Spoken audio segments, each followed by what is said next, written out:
The story begins with Drasa, a Russian elite sniper, as she waits with her rifle aimed. Just then, a plane arrives, and a wealthy man steps out. Without hesitation, she takes the shot and leaves the scene. Next, we meet another key character, Levi, an American sniper. He was once in the Marines, but has since retired. During his service, he completed many high-profile missions and is considered one of the top 5 snipers in the world. Levi has no family, and the weight of the people he has killed often keeps him awake at night. One morning, he receives a message calling him to a military base. Whenever the military needed him for special missions, they would hire him. At the base, Levi meets a woman named Bartholomew. She acknowledges his skills and asks why he retired so early. Levi explains that, according to his psychiatrist, he is no longer fit for the job. Bartholomew already knows he has no family, no drug problems, just a lonely life. That's exactly why they chose him for a special mission. Meanwhile, Drasa visits her father after completing her mission. Her father was also a sniper, and she deeply respects him because he is the only one who truly understands her. He trained her to be an elite sniper and supported her through tough times. A few days later, a helicopter flies toward a secret location. The pilot informs Levi that the aircraft can't land at the final destination, so he must jump. Before jumping, he removes all his personal items, his watch, phone, and wallet. Then, he leaps with a parachute. The area is mountainous, but Levi has no idea which country he is in. He was unconscious when they brought him there, so he has no clue about his location. As he gets closer to his assigned destination, he encounters a soldier named Jasper. Jasper had just completed his 1-year duty and was thrilled to see Levi because it meant he could finally leave. He gave Levi a quick tour, showing him the surroundings and the tower he would be guarding. Right in front of the tower was a huge, deep trench.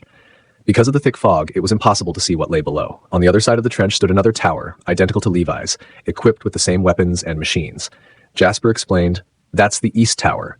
They control their side, and we control ours. We're not allowed to communicate with them, and they aren't allowed to talk to us. The valley between us is filled with landmines, so crossing it is practically impossible. This place is completely cut off from the rest of the world. There's no way to contact anyone." Levi's job was simple: maintain the equipment, load the weapons, and keep watch. Jasper also pointed out special devices called clockers installed on both towers. These devices jammed all signals, making the location invisible to satellites like Google Earth. Jasper warned him, if the clockers are ever destroyed all at once, a protocol called Stray Dog will activate. The sirens will go off. If that happens, don't think, just run. Then he told Levi a chilling story. A long time ago, 2 battalions were sent down into that trench, but no one ever came back. Levi, confused, asked, "Okay, but who are we fighting? Who's the enemy?" Jasper replied, "Honestly, I don't know. I was given the same instructions I just told you. We don't know what's down there. We just know nothing should come out of it. Think of that trench as hell. Your job is to make sure nothing from down there reaches this world." He explained that this place had existed since World War II and had been kept top secret. Even more shocking, both Russia and America had been guarding it together for 70 years, yet no president had ever known about it. Before leaving, Jasper briefly mentioned something about the Hollow Man, referencing T.S. Eliot's poem. He didn't explain further. Maybe he didn't even know the full story himself. The next morning, Jasper packed up and left. His duty was over, and Levi's had just begun, 1 whole year alone in this isolated place. Jasper walked far from the tower to a designated extraction point where a helicopter was supposed to pick him up. A rope dropped down, lifting him into the air, but after flying a short distance, the crew checked his identity. Suddenly, they shot him, cut the rope, and let him fall. Back at the base, Bartholomew received a message. Rotation complete. This confirmed a horrifying pattern. Every year, like a new soldier replaced the previous one, and after finishing their shift, they were eliminated. But Levi didn't know any of this yet. For now, he settled into his new life, completely unaware of the dark fate that awaited him. Days passed, and before he knew it, a month had gone by. Every day, Levi checked the machine, read through manuals, and followed his routine. Once every 30 days, he had to check the radio and send a report. They listened to his report, but just as Levi was about to ask any questions, the line was abruptly cut off. He had plenty of questions about this place, but no one ever gave him any answers. So far, he hadn't seen anything out of the ordinary. One day, while scanning the room, he noticed words written on the wall behind a bookshelf. Curious, he moved the shelf aside and discovered that every soldier stationed there before him had left a message. This tradition had started in the 1940s, proving that this place had existed for at least 70 years. That meant at least 70 different people had been posted here before him. That same day, Levi heard noises coming from the East Tower. Looking through his binoculars, he spotted a female sniper. It was Drasa. Like him, she had been stationed there to guard the valley. Since they weren't allowed to communicate, both Levi and Drasa focused on their jobs, pretending the other didn't exist. That night, Levi had a terrible dream, probably a memory from a past war. He jolted awake, his heart pounding. In his panic, he accidentally cut his leg on a piece of broken glass. Unable to sleep, he wandered around the tower, lost in thought. Coincidentally, Drasa was also awake in her tower, staring out into the fog-covered trench. A few days later, it was Drasa's birthday. With no one to celebrate with, she decided to mark the occasion in her own way. She fired a shot into the sky. The sudden gunshot caught Levi's attention. Curious, he looked through his binoculars. Drasa held up a piece of paper with a message written on it. "What's your name?" Levi hesitated, then shook his head, reminding her with a simple gesture that they weren't allowed to talk. Drasa smirked and scribbled another message. "It's my birthday. I can do whatever I want." Amused, Levi realized she had a rebellious side. With nothing better to do, the two snipers began playfully testing each other's shooting skills. From across the trench, they took turns aiming at distant objects, proving their unmatched accuracy. But then, in the middle of their game, Drasa suddenly stopped and made a sharp hand signal, pointing down into the trench. Something was coming up. Levi followed her gaze and felt a chill run down his spine. Strange, terrifying creatures were climbing up the twisted trees below. Without a second thought, Levi grabbed his rifle and fired. Drasa did the same. Their bullets tore through the creatures, but more kept coming. One of Levi's shots triggered a landmine explosion, wiping out several of them in a fiery blast. These creatures weren't human. They were hollow men. But the attack wasn't over. Drasa suddenly sensed movement near her tower. Another hollow man was climbing up her side. Acting fast, she spun around and fired, trying to stop it from reaching her. Levi immediately joined in, covering her from his side. Then the automatic machine guns on both towers roared to life. The night was filled with deafening gunfire as they unleashed everything they had. Drasa was shooting to protect Levi. Levi was shooting to protect Drasa. The battle raged on for what felt like an eternity. No matter how many they took down, more kept crawling up. Drasa moved fast, taking out several of them, but in the chaos she got slightly injured. Then, just as suddenly as it started, the attack ended. As the first light of morning touched the sky, the hollow men vanished, retreating back into the trench. They never came out during the day. Drasa, despite the pain from her injury, looked across at Levi and smiled. "That was the best birthday ever." Levi let out a small chuckle. She was something else. But he knew this wasn't over. The hollow men would return. As soon as the sun was fully up, Levi got to work, resetting the landmines and preparing for the next attack. While he was working, something unexpected happened. Suddenly, out of nowhere, a drone flew up from the valley, hovering for a brief moment before vanishing just as quickly. Levi and Drasa exchanged a glance. Neither of them had any idea what it was.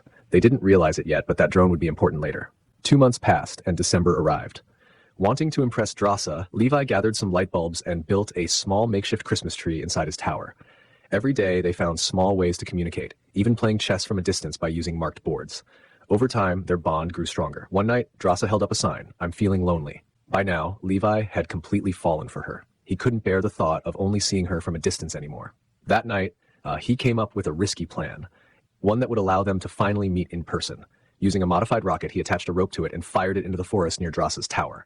She quickly understood what he was doing. He was setting up a zipline so they could meet. Excited, Drasa retrieved the rocket and secured the rope on her end. Moments later, Levi sent her a message. "Tonight we're having dinner together." Drasa was secretly overjoyed. Levi took a deep breath, secured himself, and began sliding across the zipline toward her tower. But halfway through, he realized something was wrong. He had miscalculated the angle. He wasn't going to make it all the way across. Dangling over the trench, he had no choice but to climb the rest of the way by hand.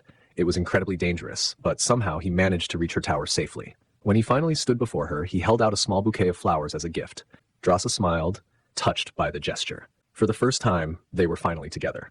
Noticing how exhausted Levi was from the climb, Drasa handed him a towel and told him to take a bath. While he was washing up, she quietly hung his clean clothes on the rope, maybe hoping to catch a glimpse of him when he returned.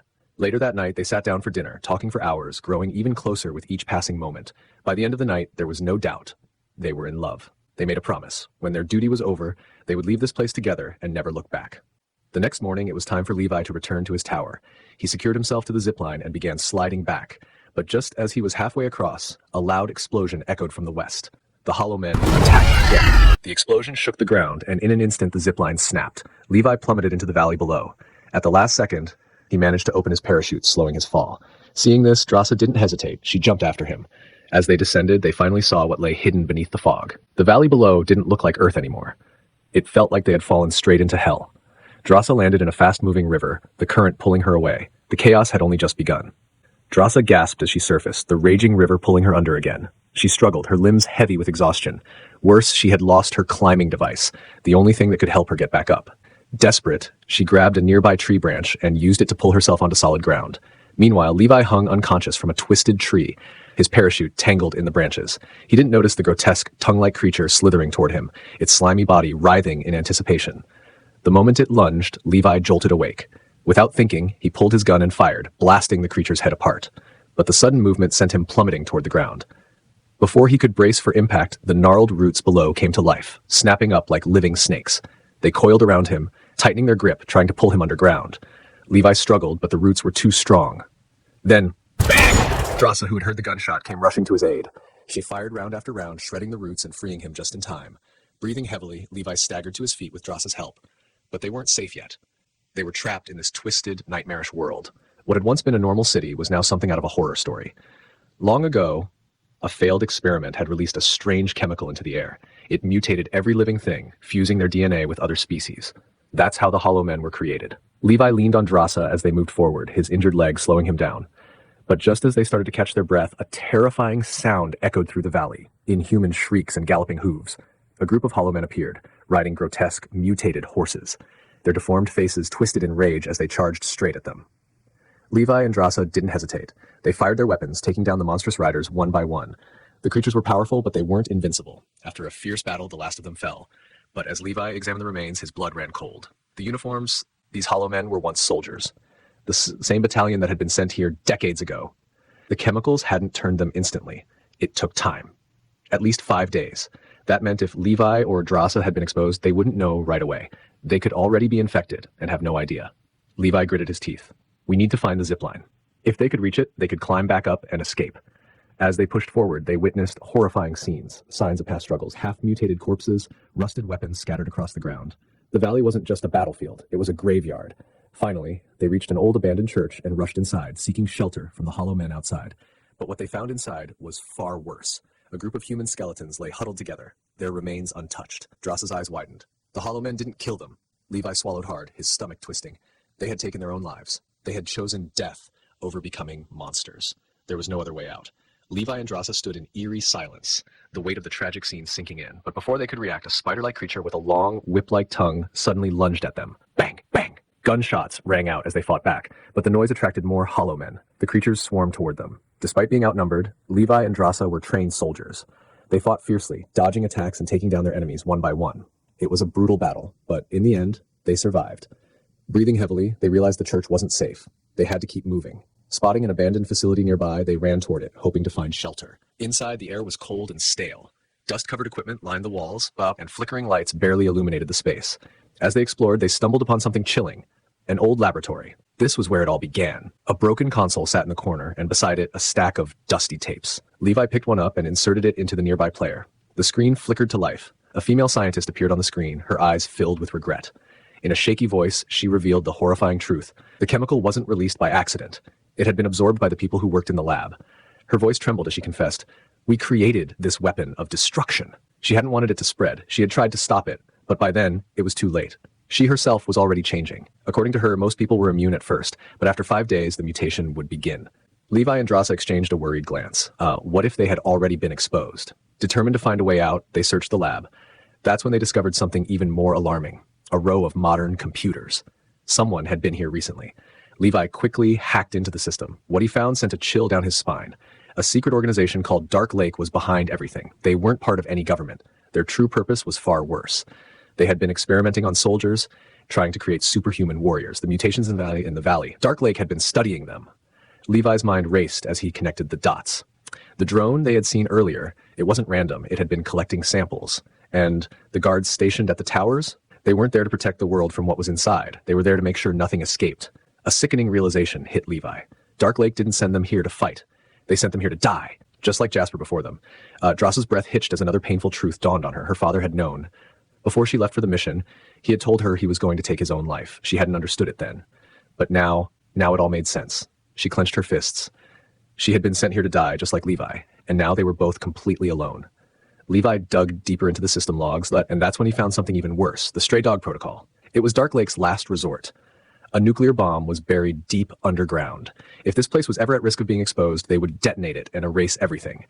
If their real goal was to protect the world, they would have destroyed this place years ago. But they didn't, because they still wanted to use it. Levi and Drasa finally saw the full picture. They had been chosen for this mission because no one would come looking for them. Their only hope was to reach the zipline. But as they stepped outside, a thick, unnatural fog had settled over the valley, and something was moving within it. The Hollow Men were behind it. Nearby, Drasa's bag lay on the ground. Without thinking, she stepped outside to grab it. Snap! A hidden trap sprung to life. Before she could react, the Hollow Men dragged her away. She struggled, kicking and thrashing, but one of them slammed her head against a tree. Darkness swallowed her. Levi saw it happen. His heart pounded as he followed their trail, determined to save her. Drasa's eyes fluttered open. Pain.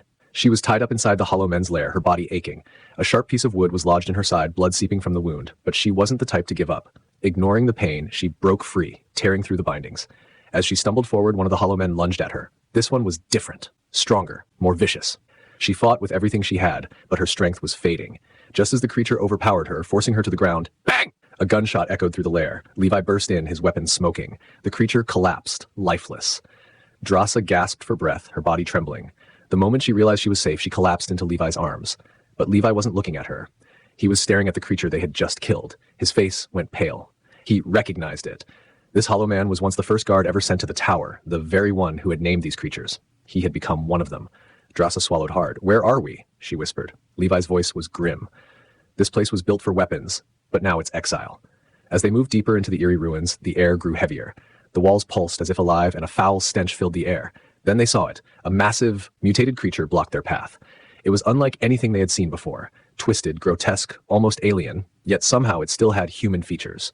Their blood ran cold, and then it moved. Suddenly, Drasa got stuck in the creature's shifting, fleshy mass. Levi didn't hesitate. He pulled the pin on a grenade and tossed it. Boom! The creature erupted in flames, its grotesque form twisting and writhing as it burned. Nearby, they found military-grade winches, powerful enough to pull them up the mountain. If they could fix the zipline, they might escape. As they climbed higher, something even more horrifying came into view. A nuclear bomb. It was hidden deep in the valley, confirming their worst fear. This place was always meant to be erased. Finally, they reached the zipline and attached the winch to an old jeep. But before they could escape, the hollow men attacked. Levi and Drasa fought fiercely, but the rope was too heavy, pulling them down. Thinking fast, Levi grabbed a can of gasoline and set it on fire. The flames engulfed the hollow men, but the burning jeep exploded.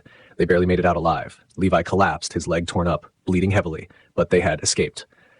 As they reached the top, Levi turned to Drasa. "What if we're infected?" he asked. Drasa met his eyes, her voice calm but firm. "Then I'll do what I have to." Levi nodded. "I'll do the same." Now, they had a plan. Their one-year shift was almost over, and soon Dark Lake would send new guards to replace them. But now Levi and Drasa knew too much. At the command center, Bartolo contacted Levi. "Did you go down there?" Levi lied. "No." But Bartolo wasn't fooled. She turned to her team.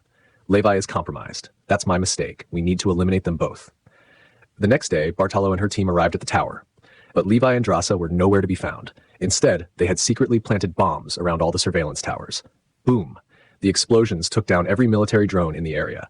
As Bartolo searched the ruins, she found a message scribbled on a shelf. A quote from Buddha: "The truth can never be hidden." Then, the final explosion came. The stray dog protocol was activated. The valley was about to be wiped out. By then, Levi and Drasa were already far away. Bartolo and her team tried to escape, but the blast was massive. Their helicopter spiraled out of control and crashed. Amid the chaos, Levi plunged into a deep pit. Drasa barely made it out alive. For days, she hid inside a dark cave, waiting, watching, terrified that she might have been infected. She was heartbroken, fearing that Levi hadn't survived. But once she was completely sure she was healthy, she left. Sometime later, in France, Drasa was working at a small restaurant, trying to rebuild her life. One day, as she moved between tables, a familiar figure appeared. Levi. He was alive. Drasa froze, her heart pounding. Then they ran to each other, overjoyed and relieved. Neither had been infected. Leaving behind their old lives, they decided to start fresh. And that's it, friends. The film is over. We hope you enjoyed the story. Don't forget to like the video and subscribe if you're new to the channel. See you in the next one.